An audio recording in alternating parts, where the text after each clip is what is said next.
Hello बच्चों, जैसा कि थंबनेल आप देखे हैं, आपका आज का क्लास हम रखने वाले हैं ग्रेविटेशन का कुछ वेरी इंपॉर्टेंट टॉपिक, जिसमें ग्रेविटेशनल फील्ड क्या है, ग्रेविटेशनल फील्ड इंटेंसिटी क्या है, ग्रेविटेशनल पोटेंशियल क्या है और ग्रेविटेशनल पोटेंशियल एनर्जी क्या है। एक छोटा सा पाठ हम रखेंगे मात्र 15 से 20 मिनट का, जिसमें सबसे पहले हम दिखाते हैं ग्रेविटेशनल फील्ड क्या होती है। आप अगर क्लास 12 में हैं तो आप सुने होंगे इलेक्ट्रिक फील्ड या मैग्नेटिक फील्ड, या क्लास 11th में है तो आप सुन रहे होंगे ग्रेविटेशनल फील्ड। तो देखिए, इलेक्ट्रिक फील्ड और ग्रेविटेशनल फील्ड और मैग्नेटिक फील्ड तीनों एक जैसा ही चीज होता है, बट तीनों को जनरेट करने वाले अलग होते हैं। चार्ज के चारों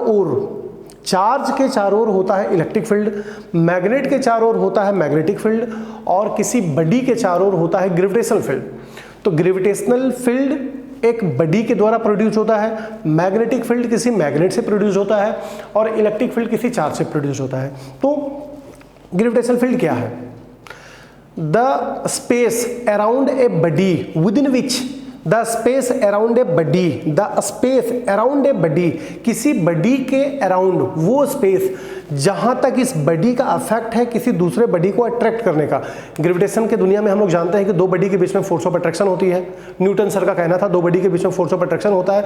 तो इस बॉडी के चारों ओर का वह सर्कुलर स्पेस या रीजन या एरिया या लोकेशन जहां तक इस बॉडी का अफेक्ट है, जहां तक इस बॉडी का प्रभाव है किसी दूसरे बॉडी को अट्रैक्ट करने का, this are called gravitational field. चलिए अब इसका स्टेटमेंट हम लोग देखते हैं। Gravitational field, the space around a body within which जहां तक its gravitational force of attraction is experienced, जहां तक उसका gravitational force experienced होता है by other body किसी दूसरे बॉडी पर, इज कॉल्ड ग्रेविटेशनल फील्ड। तो किसी बॉडी के अराउंड वो स्पेस जहां तक इसका gravitational force of attraction experienced होता है by another body is called gravitational field. But field के अंदर हमको थोड़ा क्या चलना है, ग्रेविटेशनल फील्ड इंटेंसिटी क्या है। The intensity of gravitational field at a point in gravitational field is defined as the. अब इसको हम लोग थोड़ा सा समझते हैं कि अगर मैं बॉडी हूं और ये चारों ओर अगर मेरा फील्ड है, तो मेरे फील्ड पर मेरा इंटेंसिटी, मेरी खिंचाव, मेरा अट्रैक्शन अलग अलग बिंदु पे अलग अलग होगी। अब जैसे मेरे करीब मेरा इंटेंसिटी काफी ज्यादा होगा, थोड़ा दूर इंटेंसिटी घटेगी, थोड़ा और दूर इंटेंसिटी घटेगा। तो मेरे ही फील्ड में मेरा इंटेंसिटी या मेरा खिंचाव या जो मेरा फोर्स ऑफ अट्रैक्शन होगा अलग अलग बिंदु पे अलग अलग होगा।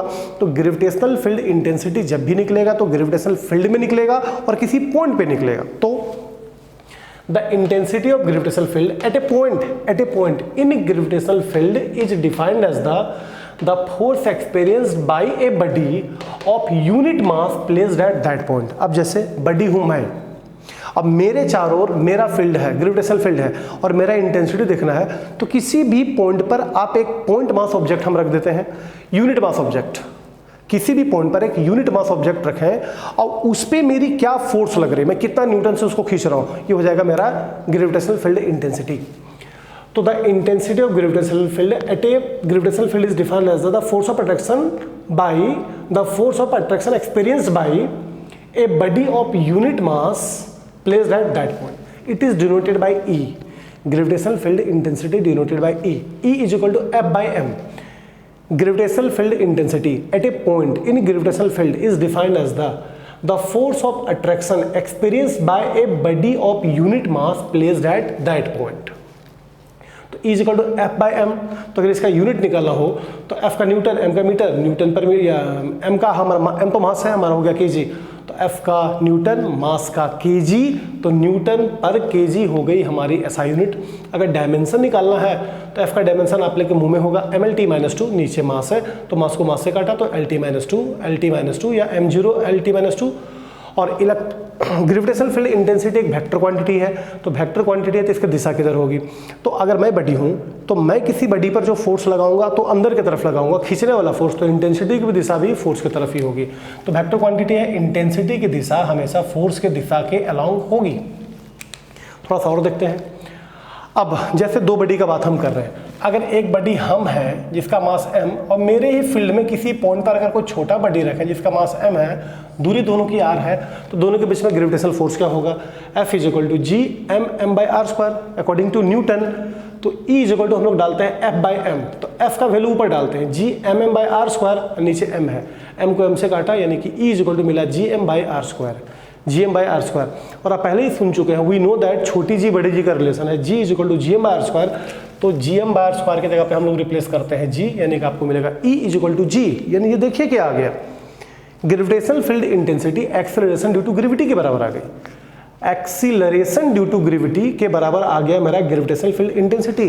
अगर किसी भी पॉइंट पर अगर हमको ग्रेविटेशनल फील्ड इंटेंसिटी देखना है तो उस पॉइंट पे आप जी का वैल्यू देख लीजिए, अर्थ के ऊपर जाने पर जी का वैल्यू घटता है तो ग्रेविटेशनल फील्ड इंटेंसिटी भी घटेगा, क्योंकि जी ही ई है, ई ही जी है।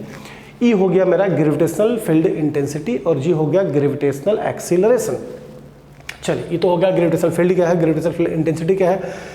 Gravitational field intensity at a point in gravitational field is defined as the force experienced by a body of unit mass placed at that point.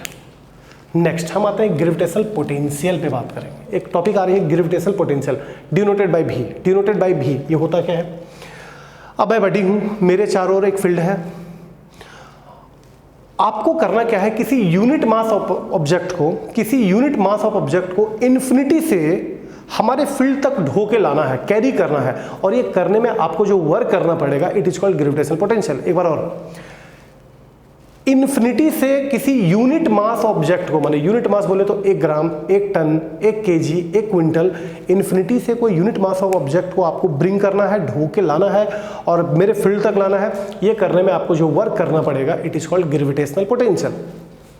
Gravitational potential at any point in gravitational field of a body is defined as the, एक बार फिर से थोड़ा देख लेते हैं, the gravitational potential at any point in gravitational field of a body is defined as the amount of work done in bringing a unit mass, single mass, 1 gram mass, 1 kg mass, bringing of unit mass from infinity to that point in the field। माने infinity से unit mass object को bring करके gravitational field के एक बिंदु तक लाना है, ये करने में आपको जो वर्क करना पड़ेगा it is called gravitational potential. अब इसको डायरेक्ट हम लोग करते हैं। लीजिए, मैंने एक बॉडी लिया जिसका मास लिया m, सेंटर O, यहाँ से r दूरी पर, r डिस्टेंस पे कोई पॉइंट लिया P, यहाँ पे यूनिट मास ऑब्जेक्ट को रखा, ऐसे तो मास है बट इसका मास हम मानेंगे यूनिट, जो कि इन्फिनिटी हो गई। यहाँ से यहाँ तक हमको ब्रिंग करना है, ये r दूरी तक हमको लाना है, ये करने में हमको जो वर्क करना पड़ेगा ग्रेविटेशनल पोटेंशियल होगा। तो consider a body of unit mass placed eight r distance from mass m, ये जो पिक्चर है, consider a body of unit mass, this is consider body of unit mass placed at r distance from mass m, from this mass, so gravitational force between them, तो दोनों के बीच में gravitational force क्या लगेगा, F is equal to G M M by R square, but दूसरा mass तो हमने 1 माना, तो F is equal to G M 1 by R square. अब ये फोर्स अंदर की ओर लगी, क्योंकि ये बड़ा बॉडी छोटा बॉडी को अपनी ओर खींचा है, तो direction of this force is inward, अंदर की तरफ है। हमको P से लेके यहाँ तक डिस्प्लेस करना है, बट हम लोग जानते हैं कि एक बार में पूरा डिस्प्लेसमेंट हम नहीं कर सकते हैं, तो चलिए बॉडी को हम डिस्प्लेस करते हैं P to Q। Let the unit mass displace from P to Q through distance dr, so work done. तो जब डिस्प्लेसमेंट हुआ है D में तो वर्क भी हम निकालेंगे D में, तो dw is equal to F dot dr, dot को हटा के कॉस, कॉस में देखिए फोर्स का दिशा अंदर, डिस्प्लेसमेंट भी अंदर किए तो कॉस थीटा 0 हो गई, कॉस थीटा हो गई, कॉस 0 हो गई, कॉस 0 का वैल्यू 1, तो मिला एफ डी आर, और एफ का वैल्यू को ऊपर से ले आते हैं G M R square into D R, तो मिला जुला के हमारे पास आ गया D W is equal to G M R square D R. But हमको डी डब्ल्यू नहीं, हमको तो टोटल वर्क चाहिए, हमको अंदर तक लाना है, हमको पी से क्यू डिस्प्लेस नहीं करना है। सो टोटल वर्क डन निकालने के लिए हमको करना पड़ेगा इंटीग्रेटिंग बोथ साइड। तो डी डब्ल्यू का इंटीग्रेशन का तैयारी, अभी मेरे पास है डी डब्ल्यू और ये है मेरे पास G M R square D R. अब हम दोनों साइड इंटीग्रेट करते हैं, इंटीग्रेट, बट कहाँ से, इन्फिनिटी से लेके आर तक। तो डी डब्ल्यू का इंटीग्रेशन करेंगे तो डब्ल्यू, बट इधर इंटीग्रेशन करना बाकी है, थोड़ा तैयार हो जाइए, कांस्टेंट बाहर हो जाओ, तो जी और एम दोनों कांस्टेंट बाहर आ गए, फंस गया 1 by R square D R. अब 1 by R square D R का इंटीग्रेशन अगर हम करेंगे तो एक बार आप थोड़ा देख लीजिए, इसको हम लिख सकते हैं integration of R to the power -2 D R, infinity से लेके आर तक। अब x to the power n का इंटीग्रेशन का फॉर्मूला आपके पास होगा x n+1 बाई n+1। अब इस फॉर्मूला को अगर यहाँ हम लोग देखें तो मैंने आपको थोड़ा समझाया है, integration of 1 by R square D R तो इसके जगह पे हम लिखे r to the power -2 dr, तो r -2 + 1 बाई -2 + 1, तो यानी कि r -1 बाई -1 तो -1/r, तो 1/r² dr का जब इंटीग्रेशन किया तो मिला -1/r। अब आ जाते हैं हम लोग नीचे, तो जब r² का इंटीग्रेशन मैंने किया तो मिल गया -1/r। इंटीग्रेशन तो हो गई, लिमिट लगानी बाकी है, तो पहले इस माइनस को बाहर निकाल देते हैं और लिमिट लगाते हैं upper limit minus lower limit, तो 1/r - 1/∞, तो 1/∞ हो जाएगा 0, पूरा टर्म हमारी 0 हो गई, तो बचा w = -gm/r, w = -gm/r।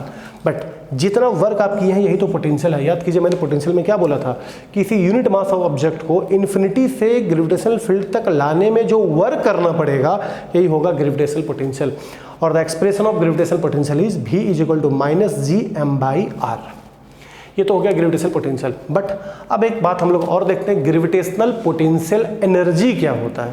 ये दोनों में थोड़ा सा डिफरेंस हम लोग करते हैं। देखिए ग्रेविटेशनल पोटेंशियल में हम लोग ब्रिंग किए हैं यूनिट मास ऑफ ऑब्जेक्ट को, यहाँ भी हम लोग ब्रिंग करेंगे, बट कोई भी मास ऑफ ऑब्जेक्ट को, इसमें वर्क डन निकालें, इसमें भी वर्क डन निकालेंगे, यहाँ भी ब्रिंग करना है इन्फिनिटी से, यहाँ भी ब्रिंग करना है इन्फिनिटी से। बट ग्रेविटेशनल पोटेंशियल एनर्जी में हमको कोई नॉर्मल मास को ब्रिंग करना है, इन्फिनिटी से ब्रिंग करना है, इलेक्ट्रिक फील्ड तक, ग्रेविटेशनल फील्ड तक ब्रिंग करना है, और ये ब्रिंगिंग में जो वर्क होगा वो ग्रेविटेशनल पोटेंशियल कहलाएगा, पोटेंशियल एनर्जी कहलाएगा।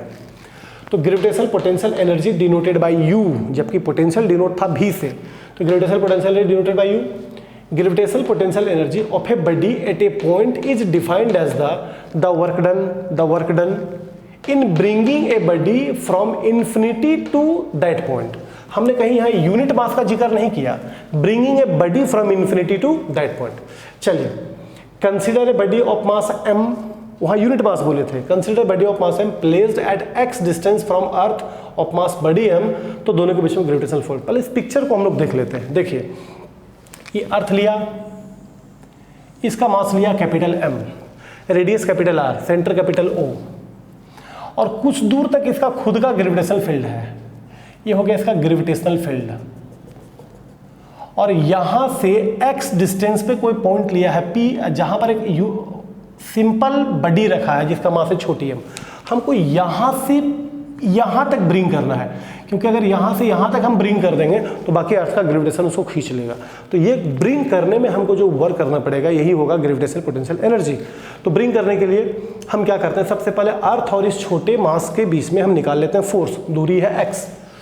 तो consider a body of mass m placed at x distance from earth of mass m, the gravitational force between बड़ी m एंड छोटी m, तो F = gm/x², gmm/x²। अब ब्रिंग तो हमको करना है, बट एक बार में हम पूरा ब्रिंग नहीं कर सकते, तो उसको P से लेके Q डिस्प्लेस करते हैं, जैसा मैंने पीछे किया था। Let body displace from P to Q up to distance dx, so work done. Once again dw = f.dx, dot हटा, कॉस में आया, cos थीटा, फोर्स भी अंदर, डिस्प्लेसमेंट भी अंदर, तो थीटा 0 हो गई, cos 0 1, मिला f dx, और f का वैल्यू को बैठा दीजिए, dw = gmm/x² dx। बट हमको dw नहीं है, हमको तो w चाहिए, तो फिर से वही integrate. The total work done in displacing body from infinity to r, हमको r तक लाना है, इसमें टोटल वर्क डन क्या होगा, तो dw का इंटीग्रेशन, और जो उधर है gmm/x² का इंटीग्रेशन, बट इंटीग्रेट कहाँ से, इन्फिनिटी से लेके r तक, तो dw का इंटीग्रेट किया तो w मिला, इंटीग्रेट तो करने जा रहे हैं, कॉन्स्टेंट बाहर हो जाओ, तो gmm बाहर, फिर से वही 1/x² dx का इंटीग्रेशन, तो 1/x² dx का इंटीग्रेशन क्या हो जाएगा, सीधे -1/x, जो भी पीछे हम लोग इंटीग्रेशन किए, जो आपको यहाँ मैंने दिखाया है। तो इंटीग्रेशन में आ गया -1/x, लिमिट लगाना है r टू इन्फिनिटी, और लिमिट लगता है upper limit minus lower limit, तो 1/r - 1/∞, 1/∞ हो गई हमारी 0, तो w = -gmm/r, और जितना वर्क ही यही था मेरा पोटेंशियल एनर्जी, यानी कि u = -gmm/r। तो summary, gravitational potential energy, gravitational potential में था किसी यूनिट मास ऑफ ऑब्जेक्ट को इन्फिनिटी से ब्रिंग करना है, यहाँ किसी भी मास ऑफ ऑब्जेक्ट को ब्रिंग करना है, उसको डिनोट किया v से, इसको डिनोट किया u से। इसका फॉर्मूला में था v = -gm/r, इसका है -gmm/r। तो मेरा सिर्फ इतना ही छोटा सा काम था कि आपको gravitational field, intensity of gravitational field, gravitational potential और ग्रेविटेशनल पोटेंशियल एनर्जी आपको दिया जाए। अब इसका एक स्क्रीनशॉट लीजिए, वीडियो को कभी रिपीट कीजिए, डेरिवेशन रेडी रखिए, इस सब पे कुछ न्यूमेरिकल्स हम लोग क्लास में बनाते हैं। ठीक है, एक स्क्रीनशॉट लीजिए। Thank you.